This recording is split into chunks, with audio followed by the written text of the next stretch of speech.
Bank and PSC previous math solution YouTube চ্যানেলে আপনাদের স্বাগতম।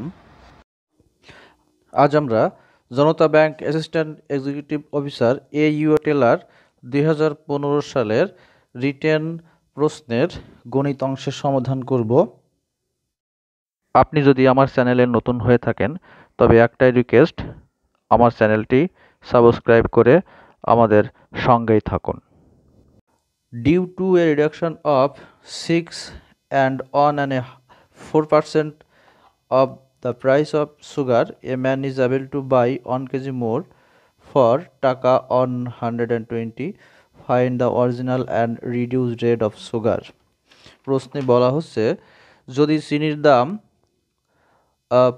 25/4% হ্রাস পায় তাহলে 120 টাকায় 1 কেজি চিনি বেশি পাওয়া যায়। প্রতি কেজি চিনির প্রকৃত মূল্য ও হ্রাসকৃত মূল্য নির্ণয় করুন।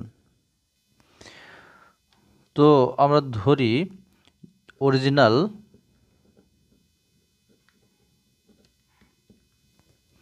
রেট হচ্ছে x টাকা পার কেজি। তো যখন রিডিউসড হয়ে যাবে x টাকা থেকে, তাহলে রিডিউসড রেট দাঁড়াবে x টাকা থেকে যদি 25/4% কমে যায় তাহলে প্রতি কেজিতে এত টাকা কমবে। তো এখান থেকে যদি আমরা ক্যালকুলেশন করি তাহলে পাওয়া যাবে এখানে x মাইনাস এখানে 25/4% মানে পার্সেন্ট মানে 1/100, মানে এখানে 100 নিচে গুণ হবে আর x উপরে চলে যাবে। তো এখানে কাটাকাটি করলে হবে টাকা পার কেজি। তো এখান থেকে x মাইনাস x/16, তো এখানে ক্যালকুলেশন করলে পাওয়া যাবে যে 15x/16 টাকা পার কেজি। তখন যদি আমরা আসি যে প্রশ্ন মতে এখানে বলা হয়েছে যে হ্রাস পেলে 120 টাকায় 1 কেজি চিনি বেশি পাওয়া যায়। তো 120 টাকার চিনি তে 120 টাকায় পাওয়া যাবে এখানে 15x/16 আর 120 টাকায় এই পরিমাণ পাওয়া যাবে এবং এই দুইয়ের পার্থক্য হচ্ছে এই 1 টাকা। তো এখান থেকে আমরা যদি ক্যালকুলেশন করে ফেলি তাহলে এখানে 120 কমন গেলে থাকবে এখানে 1 আর এটা ভাগ আছে নিচেই উল্টে 16/15x মাইনাস 1/x আসে। এইবার এখানে আমরা যদি লসাগু করি এটা আসে আর এই 20 এই পাশে আসলে এটা 100 ভাগ হয়ে যাবে আর এখানে থাকবে 16 মাইনাস 15, অর্থাৎ এখানে থাকবে 1/15x সমান 1/120। এবার এখানে x এর মান বের করতে গেলে এখানে এরকম আসবে সমান 8 টাকা পার কেজি, মানে অরিজিনাল রেট ছিল 8 টাকা পার কেজি। তাহলে রিডিউসড রেট আমাদের বের করতে বলছে, তো আমরা রিডিউসড রেটটা বের করে বলছি। রিডিউসড রেট ছিল এখানে বের হয়েছিল 15x/16, তাহলে 15x মানে 8/16 মানে এটা এখানে কাটাকাটি করলে 2, অর্থাৎ এই 7.5 টাকা পার কেজি। এটা এই প্রশ্নের উত্তর। 2 নম্বর প্রশ্ন ছিল এ সাম অফ টাকা 1550 is lent out in two parts, one at 8% and other one at 6%. If the annual income is 106, then how many money was invested in each part? যদি 1550 টাকা পৃথক পৃথকভাবে 8% এবং 6% হারে সুদে সঞ্চয় করা হয় এবং বছর শেষে মোট মুনাফা 106 টাকা হয়, তাহলে প্রত্যেক ভাগে কত টাকা রাখা হয়েছিল? এখানে যেহেতু 8% এবং 6% হারে 1550 টাকা রাখা হয়েছিল, তো আমরা ধরে নেই যে অ্যাট 8%, তাহলে at 8% interest invested amount x টাকা ধরলাম, আর 6% হারে তার ইনভেস্টেড অ্যামাউন্ট ছিল, এই টোটাল ছিল 1550। তাহলে 8% যদি এক্স হয়, তাহলে এইটা 1550 টাকা থেকে এক্স বিয়োগ করলে 6% হারের অ্যামাউন্টটা পাওয়া যাবে। তো টোটাল অ্যামাউন্ট 2 হারে টোটাল অ্যামাউন্ট ছিল এই যে 106 টাকা। তাহলে আমরা প্রশ্ন মতে এভাবে সাজাই যে 8% অফ এক্স প্লাস 6% অফ, মানে দুইটার মোট মুনাফা 106 টাকা হয়। তো এটা যদি আমরা ক্যালকুলেশন করে ফেলি, তাহলে পাওয়া যাবে 8/100 ইন্টু এক্স প্লাস 6/100 ইন্টু এটা সমান, এখান থেকে ক্যালকুলেশন করলে আমরা পাবো 8x প্লাস 6 ইন্টু, এখানে 100 লসও করলে এটাই আসে। তো এটা আস্তে আস্তে আপনারা ক্যালকুলেশন করে নেবেন। ক্যালকুলেশন করলে একসময় পাওয়া যাবে যে এক্স সমান 650।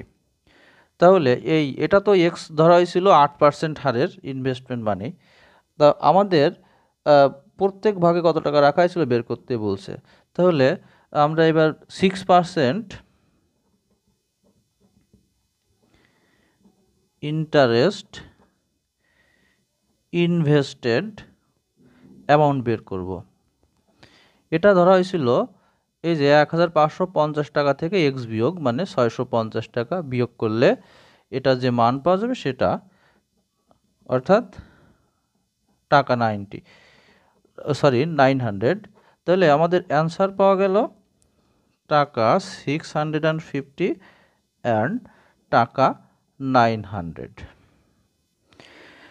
3 নম্বর প্রশ্ন ছিল if 2 men and 3 boys can do a piece of work in 10 days and if 3 men and 2 boys can do the same piece of work in 8 days then 2 men and 1 boy can do the work in how many days। অর্থাৎ 2 জন পুরুষ ও 3 জন বালক একত্রে 10 দিনে যে কাজ করে 3 জন পুরুষ ও 2 জন বালক ওই একই কাজ 8 দিনে করে, তাহলে 2 জন পুরুষ ও 1 জন বালকের ওই কাজটি করতে কত সময় লাগবে। তাহলে এখানে যেহেতু 2 জন পুরুষ ও 3 জন বালক 10 দিনে একটি কাজ করে, তাহলে আমরা লিখতে পারি যে in on day 2 men plus 3 boys do. 10 দিনে যদি একটি কাজ করে তাহলে একদিনে করবে 1/10 পার্ট। এখানে আমরা অ্যান্ড দিই। এবার পরে বলছে 3 men and 2 boys do, মানে একদিনে করতে পারবে 1/8 পার্ট। তো এটা 1 নম্বর সমীকরণ এবং এটা 2 নম্বর সমীকরণ আমরা দিলাম। আমরা যদি যোগ করি তাহলে কিন্তু এখানে পাওয়া যাবে 5 men and এই যে 5 boys do। এখানে যোগ করলে আপনারা 9/40 পার্ট পাবেন। এটা হচ্ছে অ্যাডিং, যোগ করে।